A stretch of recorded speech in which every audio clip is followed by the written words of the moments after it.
Welcome to the Late Set. I'm Nate Chinen. I'm Josh Jackson.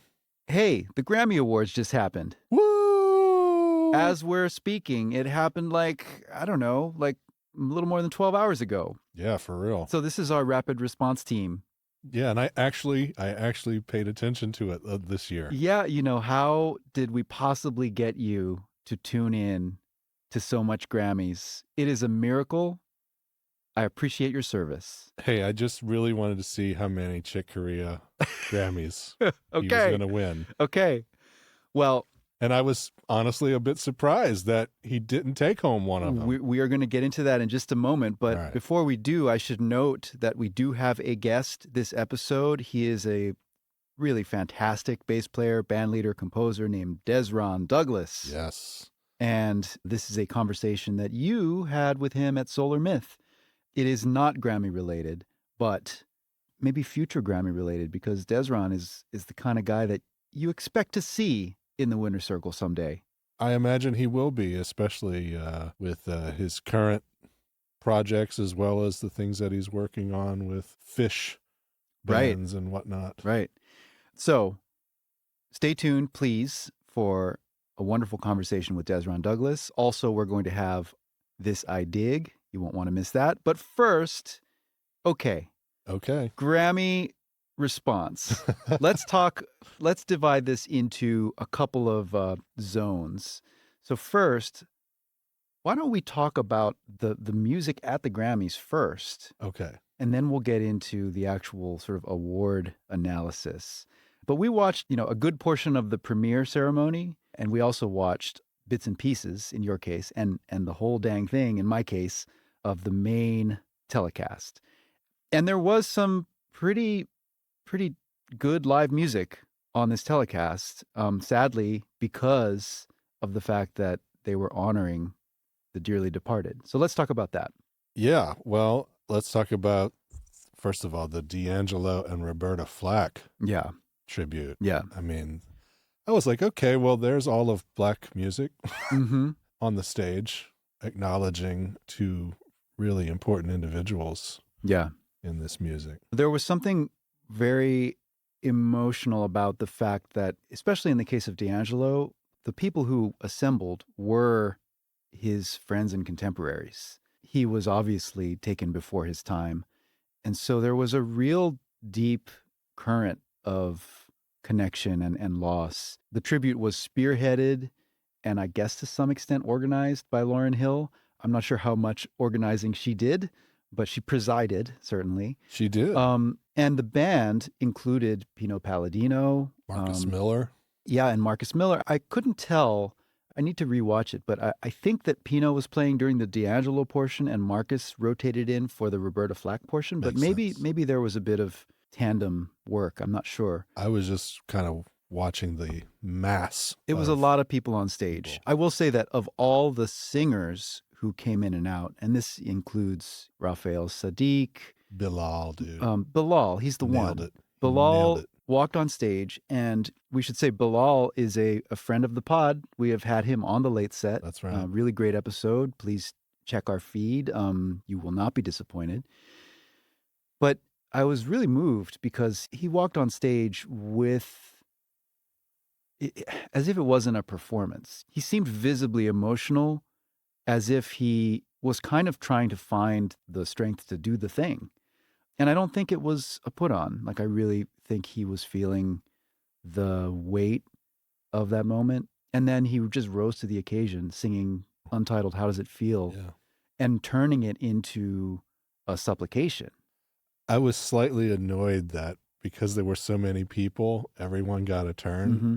I should say that rather delicately, but because I wanted him to keep singing. Oh, yeah.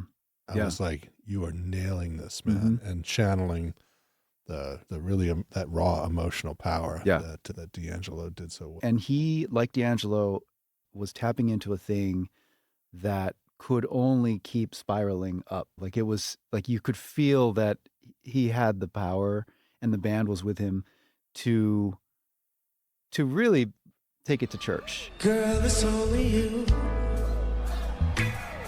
Have it your way. And if you want, you can decide. And if you'll help me, I can provide everything that you desire. If you get a feeling that I feel, won't you?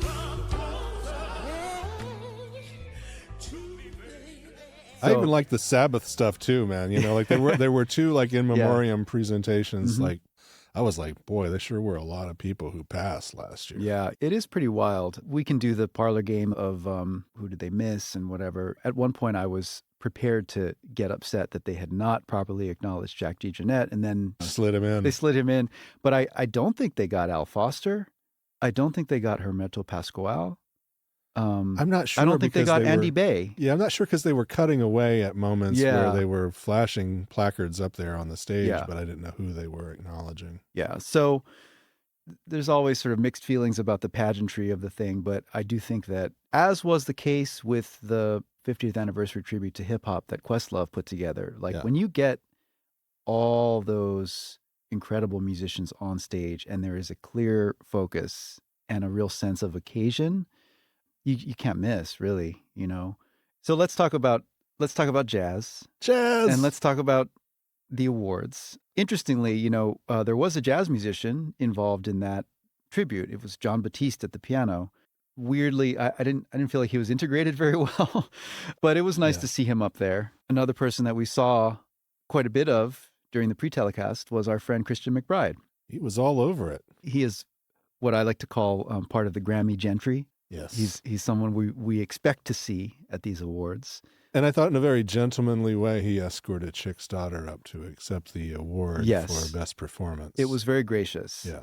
So let's talk about our feelings there, because best performance, it's an interesting category, right? It is honoring a performance, and there's no very clear understanding of what that is. But it went to a version of Windows, the Chick Corea composition, from Trilogy 3, which was recorded on tour within the last year of his life in 2020. This is the band with Chick Corea on piano, Christian McBride on bass, Brian Blade on drums. It's a great record. It's an amazing band. And they effectively went 3 for 3. Each Trilogy album has won at the Grammys. And I think everybody expected that this one would win as well. Now, setting aside our admiration and affection for Chick Corea, who died early in 2021, how do we feel about the fact that Chick is still out here winning Grammys in 2026? To separate my admiration from Chick Corea, I will only say this.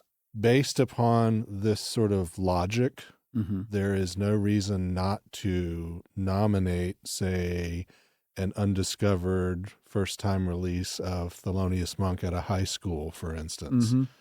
Because to me, there's no difference at this point when you're acknowledging someone who is deceased. So 5 years or 45 years doesn't really, what's the distinction? What is the distinction? I mean, and then in that case, I feel like some musicians who probably did not see any just desserts from the industry and the Grammys during their own lives would finally get some kind of recognition from the industry, because this is really this is a big industry party. Yeah. We should say that in winning Best Jazz Performance, Windows Live bested tracks by Lakeisha Benjamin, Samara Joy, Michael Mayo, and Nicole Zuraitis. Yeah. So a very sort of Grammy group of people in that category. And I have to say, I was not bothered by this win precisely because it is performance. I do think I get your point about the historical thing. Yeah. The reason that I'm not upset, I think, has everything to do with the fact that Trilogy 3 did not win Best Jazz Album.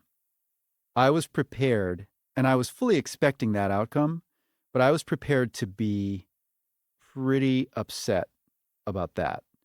But it didn't happen. Do you think this is some sort of tacit acknowledgement from the voting block, or just that Sullivan Fortner deserved it, which I think. It's a good question. So, okay, it went to Southern Nights by Sullivan Fortner. Yeah. Trio album with Peter Washington and Marcus Gilmore. Okay. And I will say that this was within my top 3 albums of 2025. Yeah. I was so happy that this album won.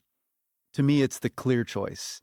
Others in the category were Branford Marsalis Quartet's Belonging, John Patitucci's Spirit Fall with Chris Potter and Brian Blade, and the Yellow Jackets' Fasten Up. All good records. Yeah. Sullivan's album is in a class of its own. And I love that it won. And I'm very happy that it won over Trilogy 3 because of the message, right? Because like we need to lift up living artists, and especially artists at this point in their career. I mean, Sullivan doesn't need the help. He's doing all right for himself. But sure. But we have to acknowledge his talent, which is, absolutely. I mean, he is one of the greatest pianists of his generation. Yes. So there is a point I want to make, though, about how the Grammys work, right? You say it's an industry party. It is also an industry cabal. It is. And when I say that, it's hard not to look at the results and think about not only the voting body, but the kind of lobbying body and the way in which you kind of need to be a card-carrying member of the country club in a way. And you need to be part of the regional, because everyone has sort of a regional club. And I mean, these are the things that's how it works. Right. So to illustrate this, we have mentioned that Sullivan won Best Jazz Instrumental Album, and it's no knock on Sullivan at all, or his label or anything, but I think it's noteworthy that he is part of this. Like, he's already been kind of let into the club, right? Because he's won Grammys with previously Samara Joy and Cecile McLaurin Salvant. Yeah. Each of whom is a part of the club. So Sullivan makes sense. I think similarly, Christian McBride, who has won a whole armload of Grammys now, he has proximity to Chick Corea, to Pat Metheny, and the album that he won for this year, Best Large Jazz Ensemble Album for Without Further Ado Volume 1, it includes Samara Joy and a number of other guest vocalists who are also in the club. And so I don't think I'm getting too conspiratorial when I talk about this, but I'll give you one more example. Best Alternative Jazz Album. Here's where I want to dwell on this for a moment. I texted you as they were announcing the nominees. And the nominees for this category, which I think was the most exciting category this year, Ambrose Akinmusiri's Honey from a Winter Stone, Robert Glasper's Keys to the City Volume 1, Brad Meldau's Ride into the Sun, Emmanuel Wilkins' Blues Blood, and Nate Smith's Live Action. And I texted you. Okay, this category fascinates me. I predict Nate, though. And moments later, I was vindicated, yes. or whatever. That's not the word. I was validated. Validated. There you go.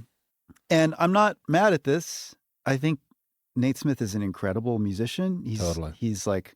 He's just a great artist and a great dude and the kind of collaborator that you want to see rewarded.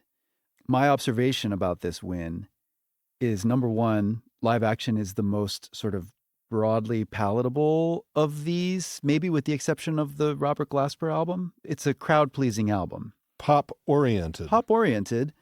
But number two, Nate Smith, who we should say this is his first Grammy win as a solo artist. Yeah. You know, he is the music director for Brittany Howard. And on this album, guests include Layla Hathaway, Michael League of Snarky Puppy, and Sage, the vocal group. Now, Sage also, for that track, Nate Smith and Sage also won the award for Best Arrangement, Instruments, and Vocals. And I'll just say that one of the members of Sage, Sarah Gazarek, is in the Recording Academy governance. She is involved in... Deeply. Yeah. I think she is a chapter president, something like that. Now, I am not casting aspersions in any way, and I'm not implying any kind of foul play. I have a ton of respect for Sarah and for Sage and for Nate Smith. But I am saying that there's a very clear correlation between involvement in the Academy and visibility to the voting body and to the committee members and what have you, and traction when it comes award time. And once you're in, that's it. That's the real thing, is you can expect to hear some of these same names again in future editions of the Grammys, and maybe or maybe not, that will be their best efforts artistically. Yeah. Now, let me pose a question to you, though, at the same time, because I read those nominees for Best Alternative Jazz Album, and, you know, it includes some of the albums that I put on my best albums list. I think that Blues Blood and Honey from a Winter Stone are major statements, like important albums that we'll still be talking about 30 years from now. So going back to the involvement of someone like Sarah Gazarek in the Academy membership, there has been a generational shift in who votes and how they vote. So what do you think about that? How is it being manifested? Like, does that at least have you feeling hopeful? Well, I think it sort of bodes well for newer voices to be a part of this club. But then again, I mean, it could be just as well that next year or this year, Terrence Blanchard makes an incredible record and you can pretty much shortlist him. So, I mean, I'm happy to see some fresher faces. I would love for it to really be a surprise. Remember when Esperanza was the surprise? I would like to see that happen again. But I don't know if the circumstances are primed for such an occurrence to happen in this era of the industry. Yeah, it's interesting. I'm talking about a streaming era industry now. I think it can still happen, but the odds are sort of stacked against any outlier, right? Yeah. So it did feel a little bit like a foregone conclusion when Samara Joy won Best Jazz Vocal Album for Portrait. Yeah. She has what I now used to call it the Chick Corea rule, and maybe I need to retire that out of respect. Maybe now it's the Samara Joy rule. And the rule, as I used to jokingly articulate it, was if nominated, must win. And Samara is the perfect case in point so far. And it's not that she's not deserving, right? One interesting little wrinkle, this kind of just tickled me, was when Best Instrumental Composition went to the saxophonist Remy LeBoeuf. Yeah. Who had been nominated before. Yeah. Playing with a Danish big band. I know that appeals to you. Always excites me. But when he took the stand, he said, I want to shout out my twin brother who won his first Grammy last year in the same category, referring to Pascal LeBoeuf. And I just wonder, has that ever happened before in the history of the awards? A sibling won in the same category the previous year, let alone a twin. I mean, let's take the twin thing out of it because that feels pretty unicorny. But like my brother or my sister won this award in this category last year. Yeah. That's wild. It is. Maybe they just flashed a photo and the last name for all of the Grammy voting members. Hey, and they're like, this worked out familiar. last time. Let's just do this again. Yeah, for real. I'd like to see Remy and Pascal LeBoeuf just trading that award back and forth for the next 10 years. Yeah, for real. Like, all right, your turn. I do have one other beef with some of these categories, and that is the regional roots music category. Yeah, let's hear it. I find it to be terribly problematic. It's usually one of two things, to be honest with you, and this is where I think we sort of meet. It's either New Orleans or Louisiana focused, or it's Hawaiian. Absolutely. Yep. It's just, we don't know what to do with these music, so let's stick them in the regional roots section. Yeah. I mean, I thought the Clifton Chenier tribute, it was worthy of winning for sure, and a lot of those things were all very New Orleans centric, all of the nominees, I think. And but yeah, I mean, just like, what is this bucket? It is very interesting to me that this is where we meet, and I think it has a lot to do not just with the fact that there are incredibly rich traditions musically in both of these cultures, in Hawaiian culture and New Orleans and Louisiana culture. But the fact that there are robust tourist industries built around those traditions, the fact that these are commercial, like significantly commercial avenues, and as you said, they don't know what they don't know what else to do with them. Yeah. There was, for a handful of years, there was actually a Hawaiian music category at the Grammy Awards, and I reported on this for the New York Times.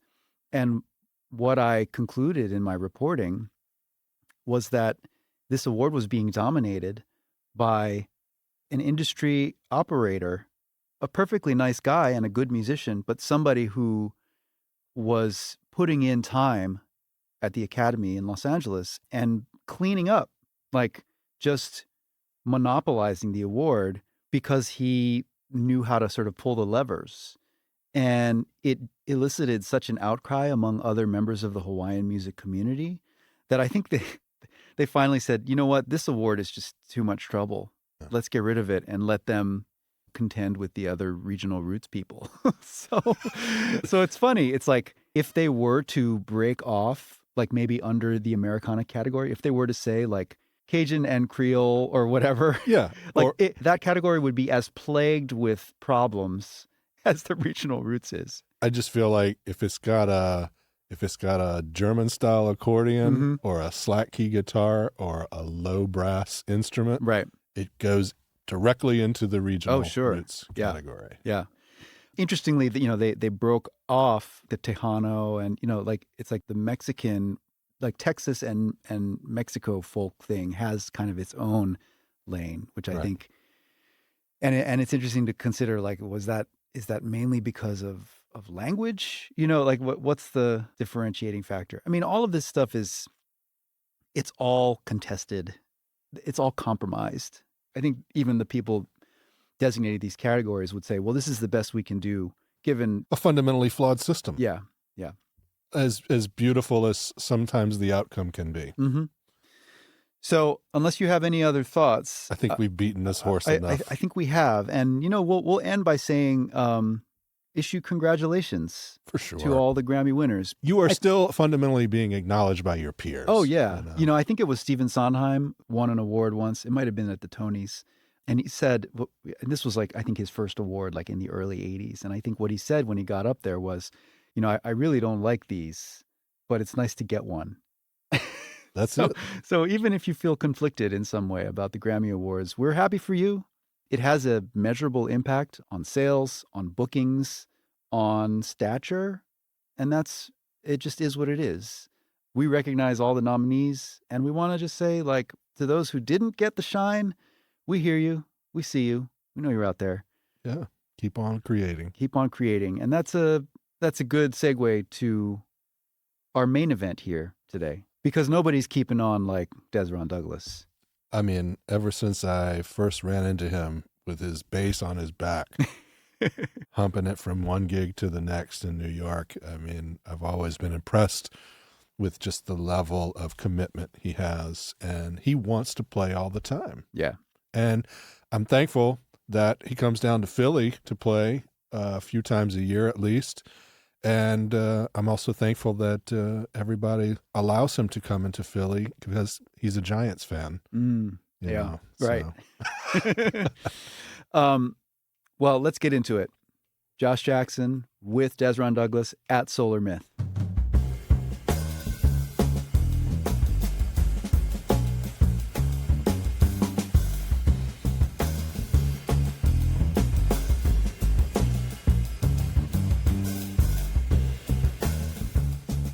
The late set is live at Solar Myth in South Philly, and we have a wonderful partnership with Ars Nova Workshop, who has been presenting Dezron Douglas, and this is night 2 of performances for your residency here. Dezron, welcome to the late set.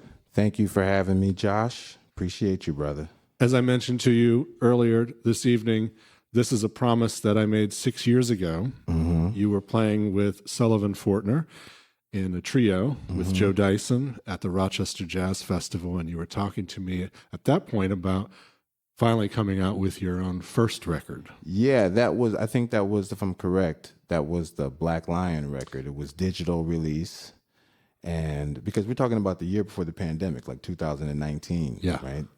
I remember that festival. This is what I was going to say, though. I mean, so much has happened with your career since then. You know, it's amazing to me. It's beautiful, first of all. You know, you've been a member of the Ravi Coltrane Quartet. You had wonderful pandemic recording with Brandy Younger. Mm-hmm. You have been part of, let me call it, a sonic soundscape of Micaiah McCraven. Now you're part of the Trey Anastasio band, and you've put out your own recordings a few years ago. You put out a wonderful recording on International Anthem.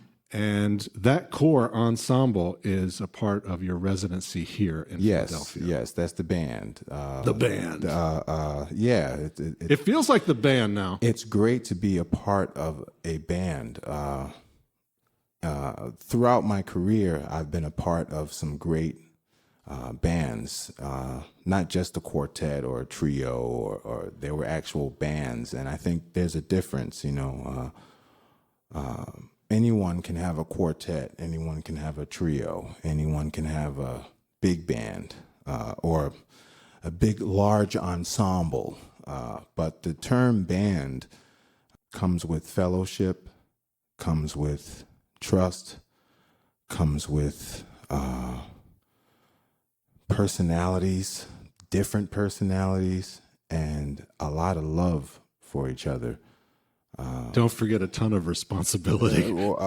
Heavy response, but you know, there's the heaviest responsibility is the responsibility to music in general. You know, so if everyone's dealing with that in their own way on a high level in some capacity, then you can get to somewhere special in a band per se. And I've been a part of a lot of great units like that. Cyrus Chestnut's trio was a band.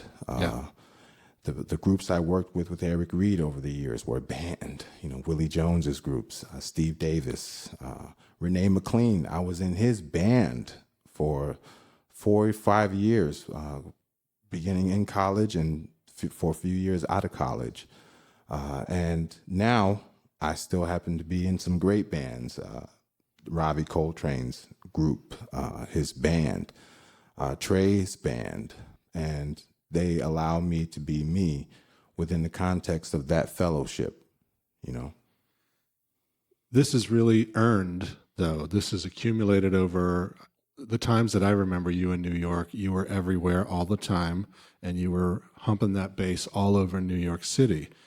And so to me, this is just the natural outcome. But it, as I mentioned, it's a lot of responsibility to run a band, to put them on tour, to continue to feed them and stimulate them intellectually and musically with music, your music, and occasionally theirs, but also allowing their individual voices to shine. And that takes time, and that takes a lot of process. I wonder if you'd just talk a little bit about how this band has sort of grown and transformed in the years that you've been together. The group, the band, started in the pandemic when all of us had an infinite amount of time, mentally, emotionally, and actually literally. You know, life had quote unquote stopped, although it didn't. It became much more interesting. And we had a lot of time to get together and just play and communicate. That's a better word. We communicated often, so much that we developed our own language within a couple years, you know, from the end of 2020 to the point when we got into the studio to record at Celaya.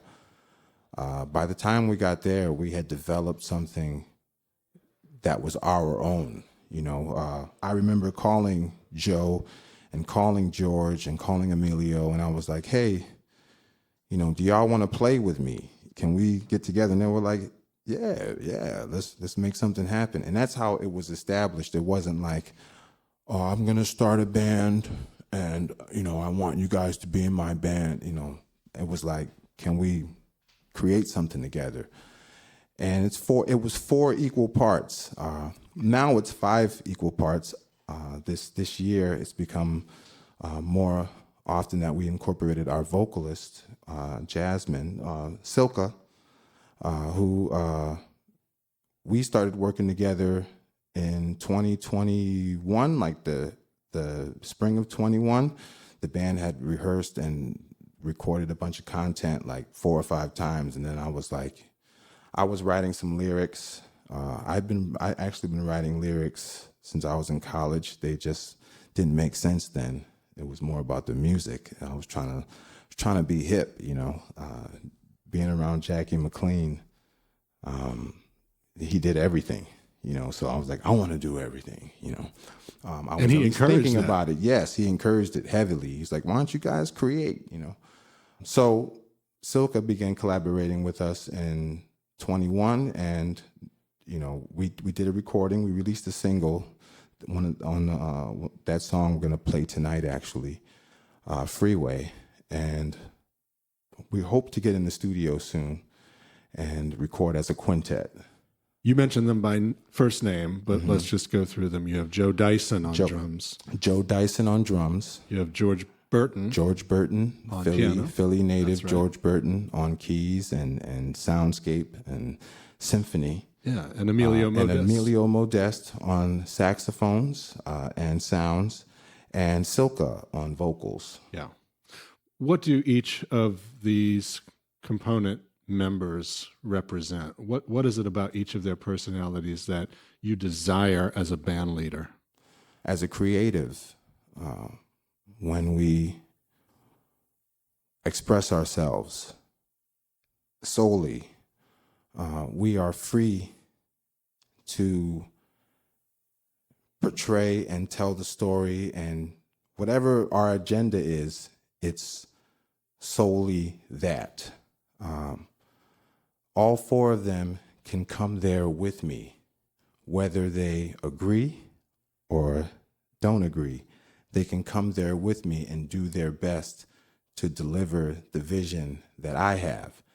Now, what I try my best to do, because I've experienced a lot of band leaders who've done this, I make that space available for them, to whereas my vision is also our vision.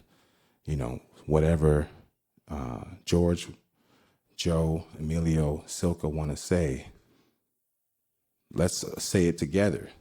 Enter the chat. Let's say exactly. Let's just all say it together. And that's, if that's a better way to say it, I hope so. Yeah. You're starting to enter this interesting space for me.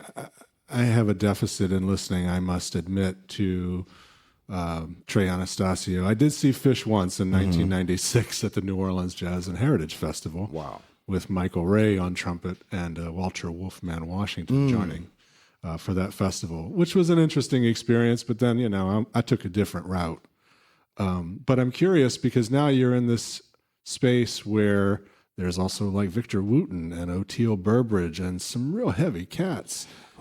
I've been fans of their playing since I was in middle school. Followed everything they do. Oteil with Aquarium Rescue Unit, Victor's solo records, him with Bella Fleck and the Flecktones. It was like, if you play the bass, you know who these people are, regardless what genre you play. And for me, it was never a difference when I began to learn the power of music early on.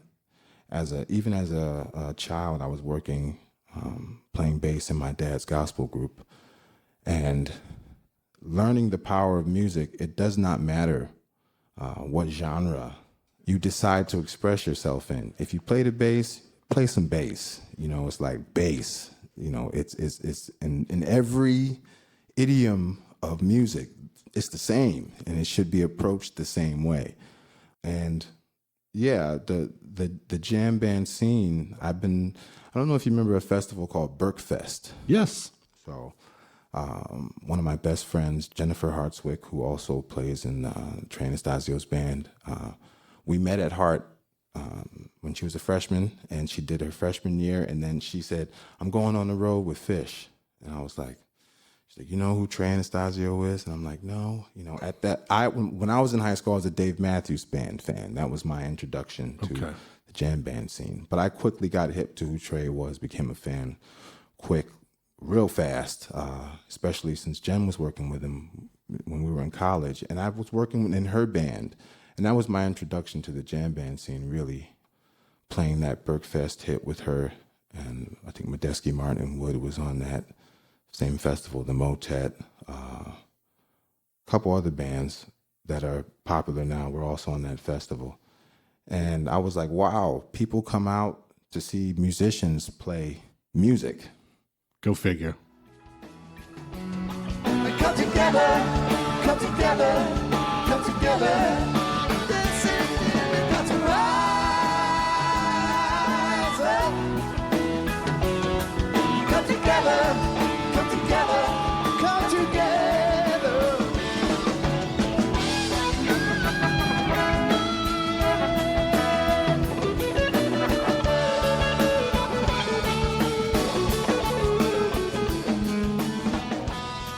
What is it, though, that attracted you from a musical point of view that you thought the way I play bass is needed in this?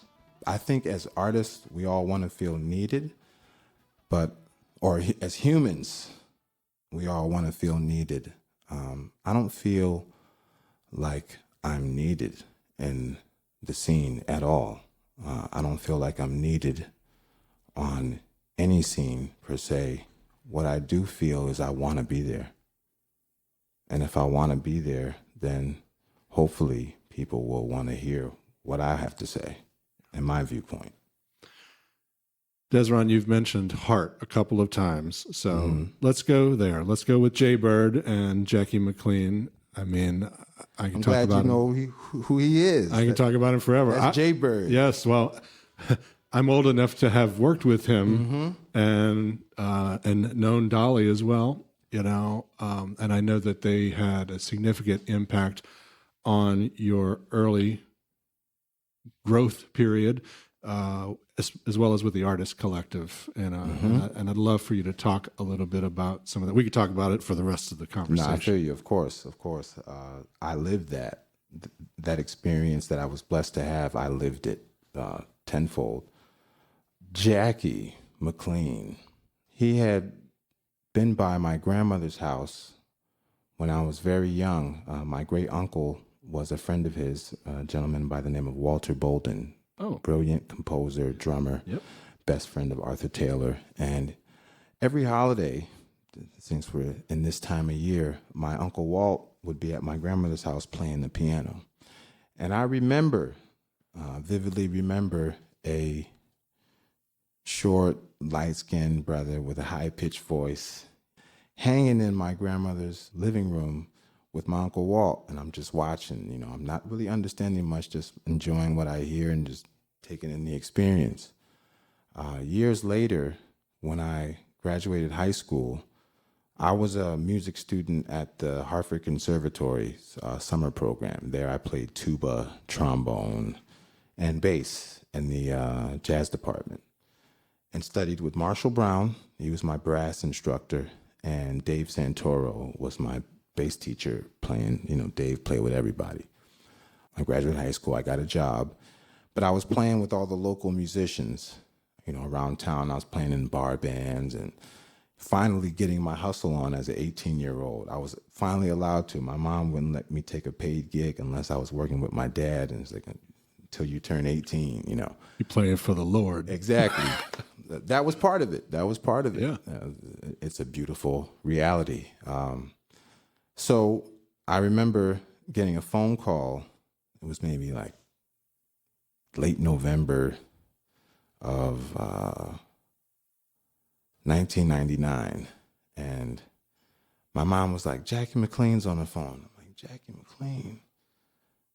Jackie McLean's on the phone. Why is Jackie McLean on my, like, you know, what did I do? You know, oh, why is he calling me? And so I picked up the phone and he's like, hey man, what are you doing? You should be in my program. You know, you playing with all the kids, you know, around town. You should be here in my program. I know your family, man. I met you. I know who you are, man. why aren't you in my program? And I'm like, Dr. McLean, he's like, well, listen, do the audition, man, and we'll work it out. I'll see you at the auditions festival. Yes, sir. And that was the beginning of me realizing what I known was present in my life, but was sort of denying. I wanted to prove to myself that I could be a man, a human, get a job, pay some bills, traditional Caribbean American values, But I was doing that, but God had another plan, and God intervened, and Jackie called, and I'm forever grateful for the time I got to spend with him, Dolly, Jackie's family, the community that they created and cultivated and nurtured in Hartford, Connecticut, which was called the Black Hole. I don't know if you know that term. That was like a 50s term, because Hartford was 2 hours away from Boston and 2 hours away from New York. So all the heavy cats, when they were going to Boston, they'd stop in the Black Hole. And if it wasn't for the Black Hole, there'd be no Horace Silver, my Uncle Walt. Stan Getz came through, picked them up, and next thing you know, people were like, oh, cats from Hartford can play. Let's not forget that once you get under the aegis of Jackie Mack, you're also connecting immediately to Charlie Parker. Totally. And all of that music, as well as you tapping into something larger, because Jackie was about a creative expression. It was bigger than any four-letter word that starts with J and ends with Z, for sure. It was about who are you and how does it come through the music.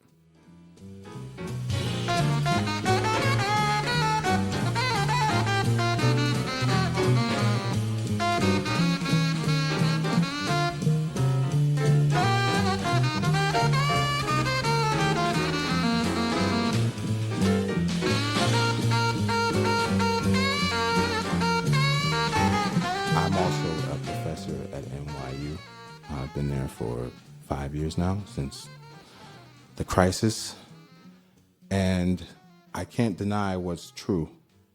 And Jackie McLean and Yusef Lateef, they were the first to bring jazz education into the same year, if I'm correct, 1970.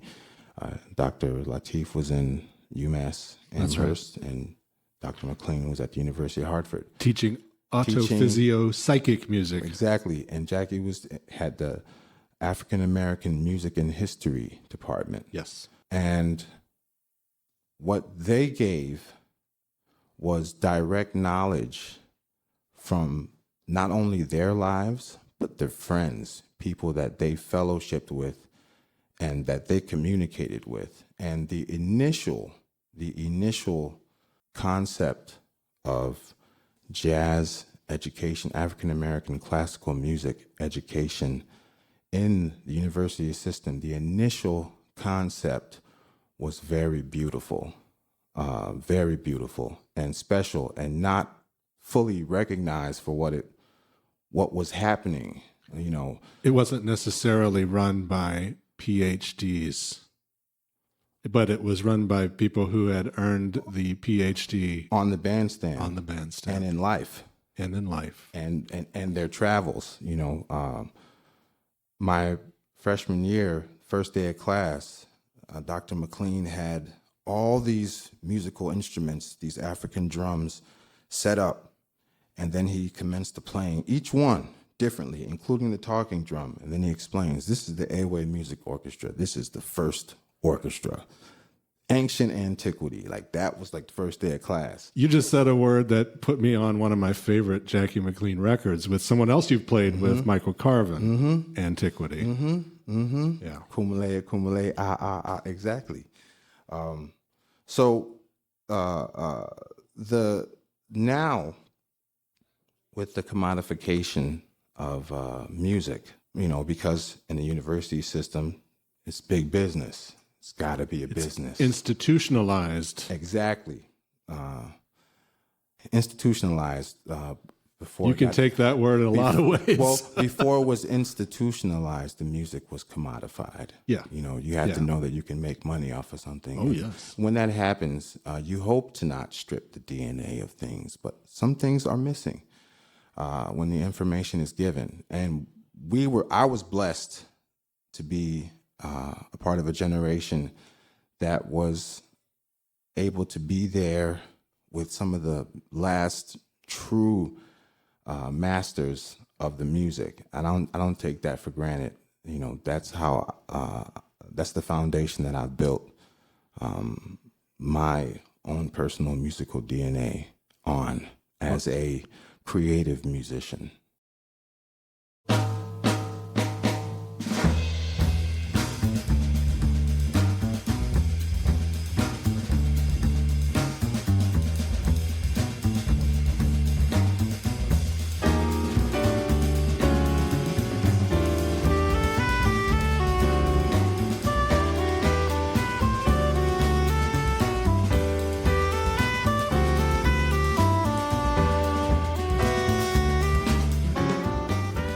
Well, I don't want to cause any short shrift by not mentioning another important mentor at heart who turned 70 this year, and that's Nat Reeves. NATO. Yeah. Virginia's finest. Lynchburg, Virginia's finest, Blue Ridge Mountains. Mm-hmm. He became a musical father figure for me. Quicker than Jackie McLean did.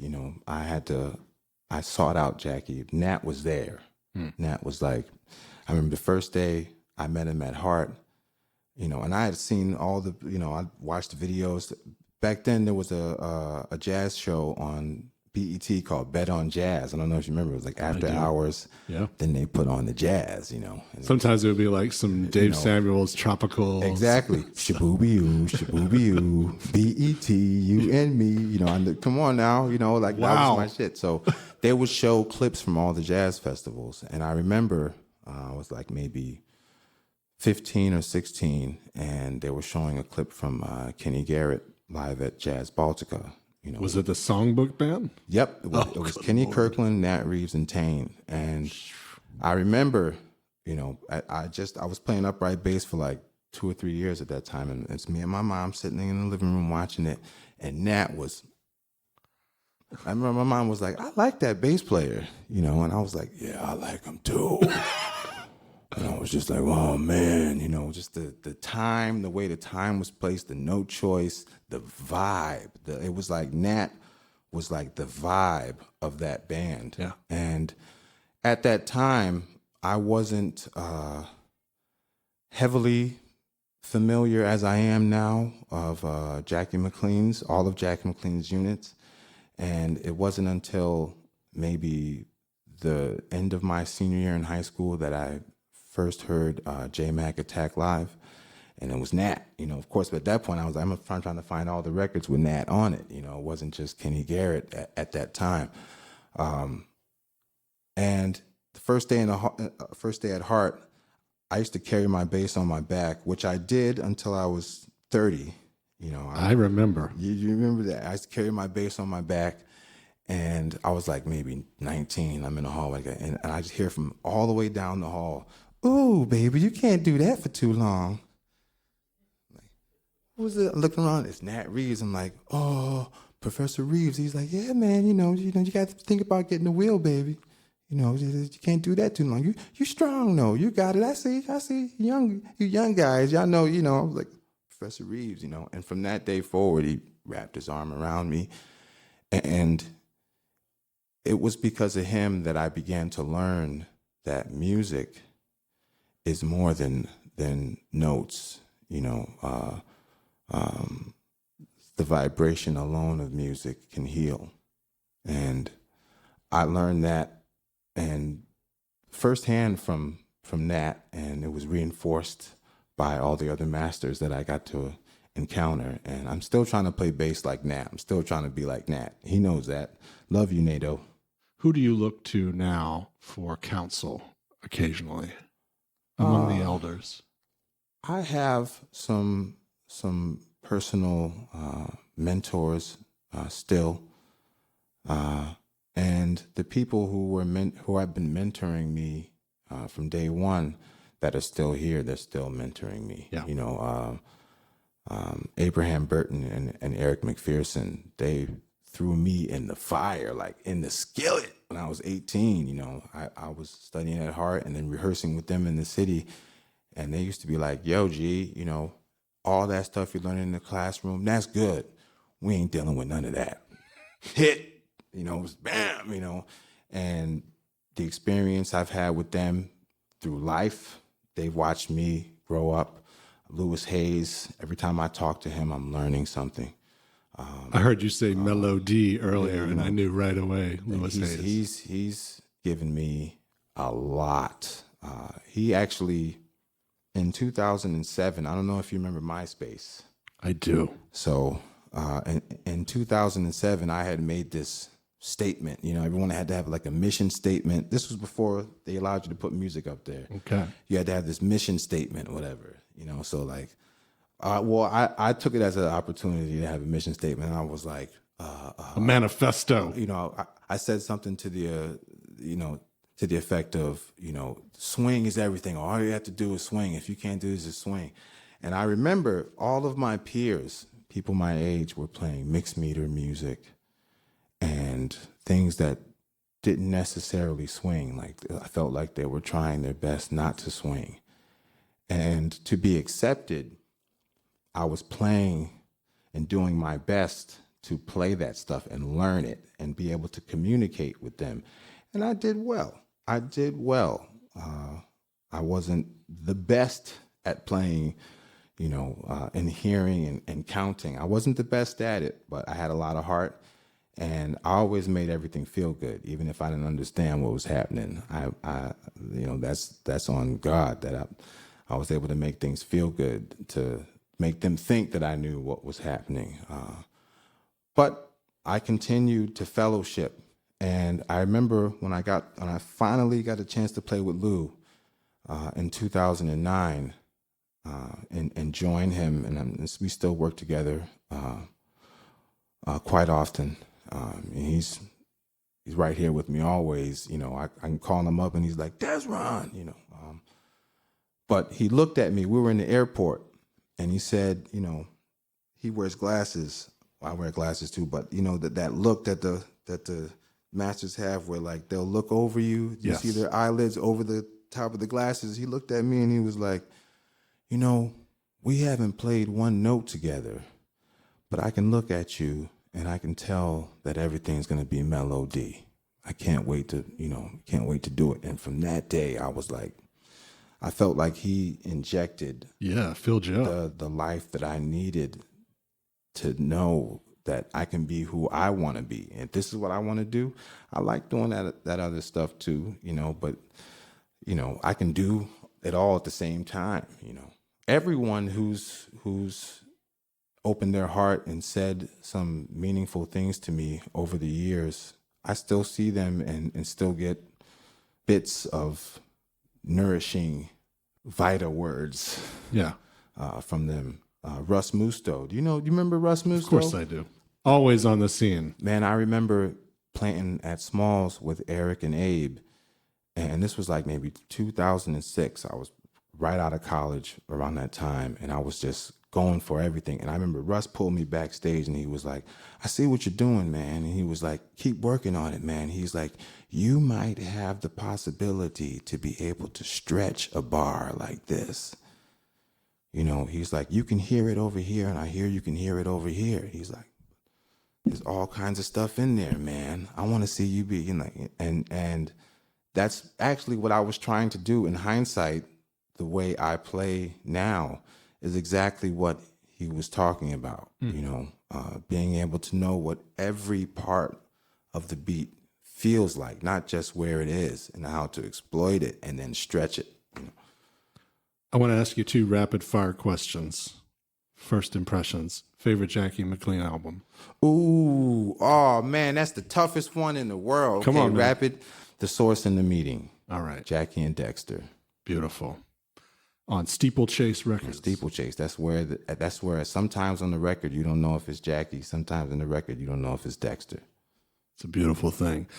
And another rapid fire question. The song that you remember that you love playing with your father. Ooh.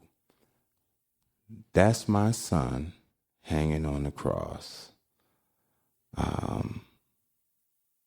Jackson Southern Ears. That's My Son Hanging on the Cross. That's my son hanging on the cross. What kind of image does that conjure up when you're playing that with your dad? Oh, we had to sing that every holiday. My dad and my stepbrothers, we were like the gospel version of the Jackson 5. We were all kids and playing all these programs. We were called the Voices of Victory. And my dad, he kind of had a Joe Jackson vibe, except he was nothing like Joe, but, very stern and militant and be like, he instilled the initial qualities that I have of being a musician in me. Discipline being one of them. All the instincts, discipline, knowing when to be creative, how to be creative, knowing your job, knowing what you're supposed to do, letting go and letting God take over, and allowing yourself to recognize what that space is to be creative in a very spiritual way, the power of music. Yeah, every Christmas we had to sing, every Christmas up until I think it stopped when I turned like 34, 35. He took a break from it. So, a lot of significant others saw us sing, that didn't otherwise see us sing. That was the time they got to see us sing, That feels special. One. And my father also wrote a lot of original music. There's one song that he wrote called Don't You Wanna Run for Jesus? And he sang that to me when I was like 7 years old. And I learned it, and I remember singing it to him when I was in high school. One final question. Let's bring it back to where we are here at Solar Myth for this Ars Nova residency. It's night 2. Last night you played predominantly upright bass. Here, there's no upright bass in sight. Tonight I'm playing salt pork. They used to call it electric bass, the pork chop. Well, I call it salt pork. Okay. Not neck bone, huh? No, not neck bone. Not ham hock. Nope. Not oxtail. All right. Salt pork.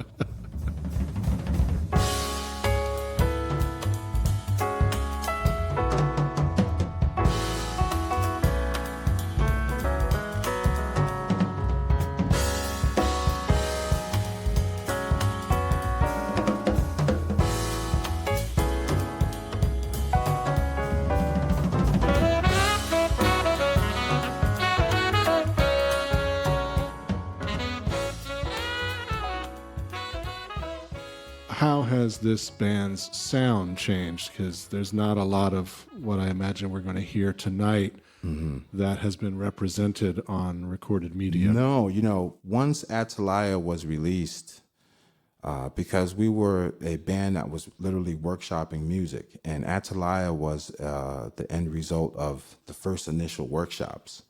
And it was mainly it was all my music. I had a bunch of tunes that I had wrote, and I was like, let's just workshop this. And everyone put their equal part in the music. And once that record was released, we were already on to what was coming up next. Right after the record was released, then Silka joined, and it was a whole new book that was expanding. And sounds, I started playing electric bass. The Trey gig happened right after the record was released, if I'm correct. Actually, the first tour with Trey happened a couple months before the record was released. So things were already, in process, changing and developing.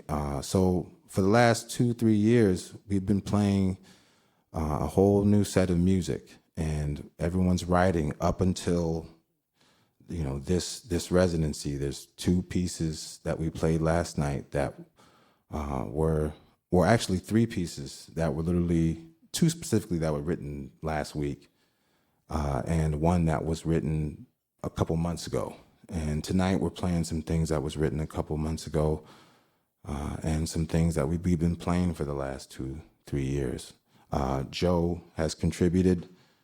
George has contributed. Emilio has contributed, and you'll hear all their stuff tonight. Jasmine's contributed. We'll be playing the first single that we released when she joined tonight as well. So, and she's a brilliant lyricist and artist herself. Also, everyone in the band has their own incredible projects. You know, that's the other thing.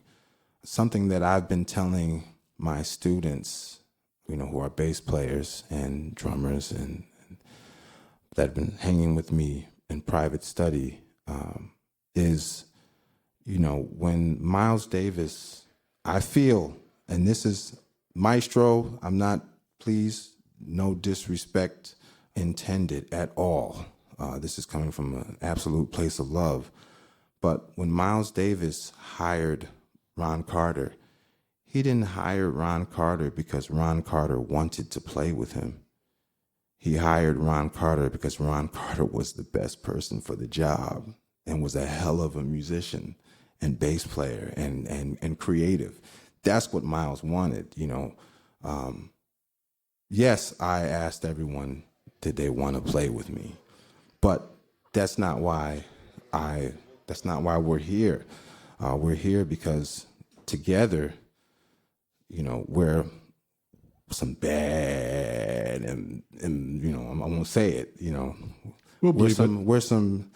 We're some very strong, desirably criminal musicians. Mother for you. Exactly. And separately, everyone's just as strong as the entity, you know. So that's what you're gonna see, and that's what people have been seeing. Thank you to Solar Myth. It's been one of my favorite places to play in Philly over the last 20 years. And this place hasn't been here that long, but I've played many venues here. I also love coming to Philly for a good friend of mine named Leo Gadsden. I will play anywhere for Leo. That's my homie, you know, and it could be Zimbabwe or Greenland. You know, if Leo asked me to do something, I'd do it, you know. But Solar Myth has become one of my favorite venues to play, period. And I appreciate them allowing us to get to our space here. Well, I look forward to hearing this music. I know a lot of people here tonight look forward to hearing it, and we look forward to hearing it being recorded at some point. And thank you, Josh. Sure, man. Thank you. Am I good? We don't have to wait another 6 years. Let's please not wait.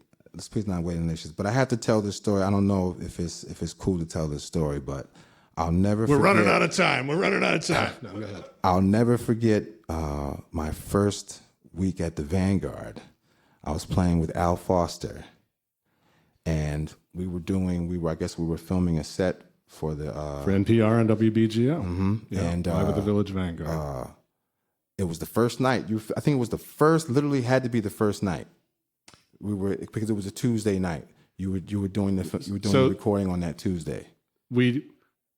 This is or too far maybe in the we weeds. sound checked. We set up and sound check, and we would record the first set Tuesday as a backup, but we broadcast live the following. Yes. So I'm saying all this to say, I come down to the steps, and I won't say exactly what happened, but I had an epic first encounter with Lorraine.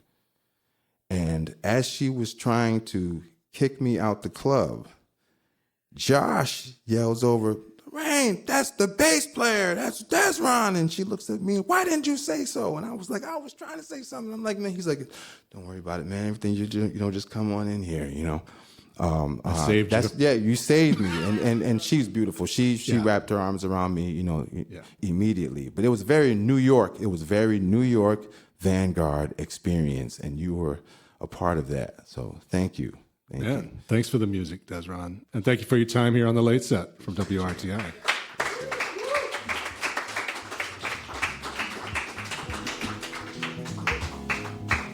Now we got to play some music. Oh, yes, there's that.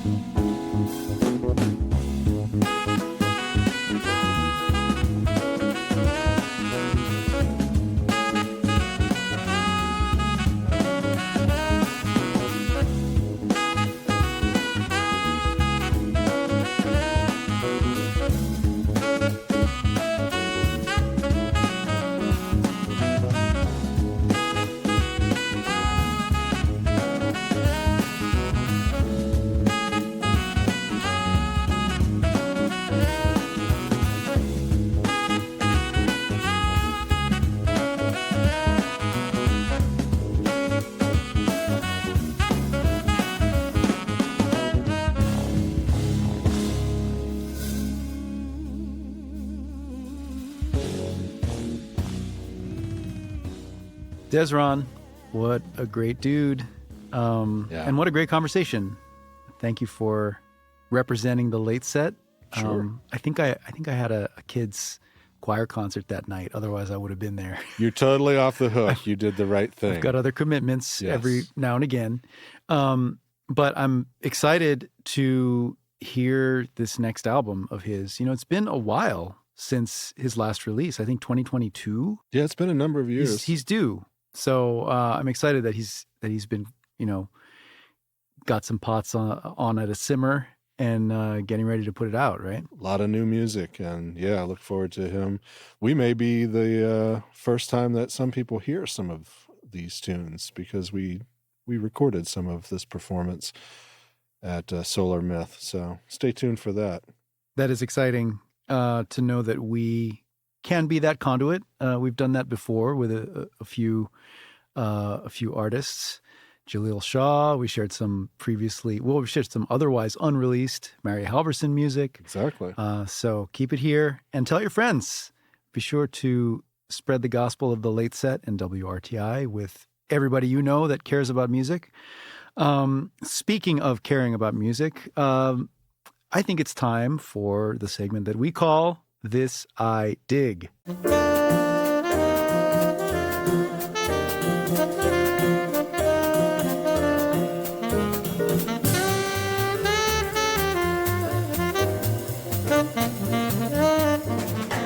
Josh, why don't you start us off today? Sure. Yeah, no problem. I dig Melissa Aldana's newest recording. How do you pronounce that word? Feeling. Feeling. Yes. This is a gorgeous album. Yeah, it really is. It's a Cuban tradition, like bolero style, just these beautiful, consequential love songs. Mm-hmm. And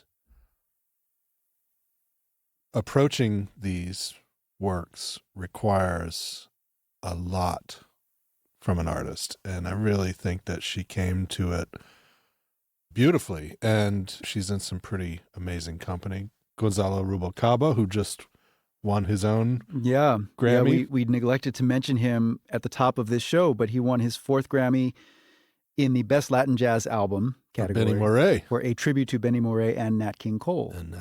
And Gonzalo, there's something really special when he is playing at like a honey drip tempo. Yes. And just getting into lyrical terrain. It's, man, nobody can do that better than him. He's got it. Deep feeling. Yes. As it were. So pick a tune off of this record. They all sound beautiful, in my opinion. Yeah, I heartily co-sign that endorsement.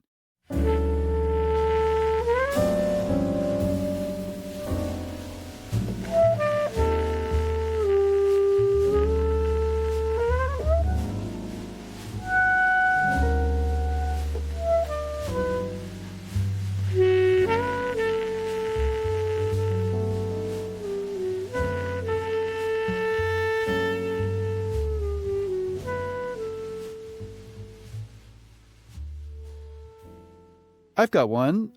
Over the weekend, just before the Grammys, I was up in New York City, and one of the things that I did was pop into MoMA to catch a performance by the pianist and composer Samora Pinderhughes.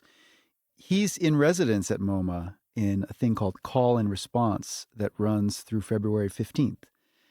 And what I saw was a multimedia performance titled, I Hope This Finds You Well.